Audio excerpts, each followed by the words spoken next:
ఒక గవర్నమెంట్ మారిన దానికి నేను చెప్పిన విధ్వంసం అని చెప్పిన దానికి ఇక్కడ మీరు ఫిగర్స్ చూస్తే ఇంత డ్యామేజ్ రాష్ట్రానికి చేశారంటే అంత డ్యామేజ్ చేశారు. ప్రభుత్వం ప్రజల జీవితాలు మారుస్తుంది. నేను అందుకే ఎప్పుడు అంటాను, రైట్ టైం రైట్ లీడర్ ఉంటే ఫ్యామిలీకి కానీ, గ్రామానికి కానీ, కంపెనీకి కానీ, రాష్ట్రానికి కానీ, దేశానికి కానీ డిఫరెన్స్ విల్ బి డిఫరెంట్. ఈ విషయాలు మనందరం గుర్తుపెట్టుకోవాల్సిన అవసరం ఉంది. చాలామందికి బడ్జెట్ చూస్తారు, ఆ రోజు మర్చిపోతారు, ఏం జరుగుతుందో అనలైజ్ చేయరు. ఓన్లీ ఇంటెలెక్చువల్సే అనలైజ్ చేసుకుంటున్నారు తప్ప common man only feel good ఫ్యాక్టర్స్తో ఆ రోజు ఫ్యాక్టర్తో వెళ్ళిపోతున్నారు. నెక్స్ట్ ఇక్కడ చూస్తే a decade, 2 halves, progress and destruction.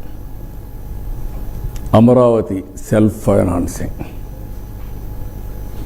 అదే అమరావతి ఆ రోజు అపహాస్యం, అదే అమరావతి ఈరోజు ప్రపంచం అంతా అప్రిసియేషన్. రెండోది పట్టిసీమ కంప్లీట్ చేశాం, ఇప్పటికి 12 ఏళ్ళు.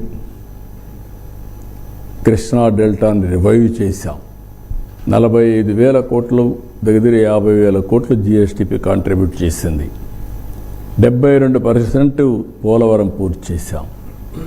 4 ఎగ్జిస్టింగ్ ఎయిర్పోర్ట్స్ని, 2 న్యూ ఎయిర్పోర్ట్స్ని, సీ పోర్ట్స్ని ప్రారంభించడం, ఇంకో పక్క రోడ్ నెట్వర్క్ పెంచడం, ఇంకొక పక్కన కియా మోటార్స్ రావడం, కియా సిటీ ఎస్టాబ్లిష్ కావడం, Asian paints, Isuzu Motors, Foxconn, so many companies యొక్క ఇండస్ట్రియల్ కారిడార్స్ ఇవన్నీ డెవలప్ చేశాం.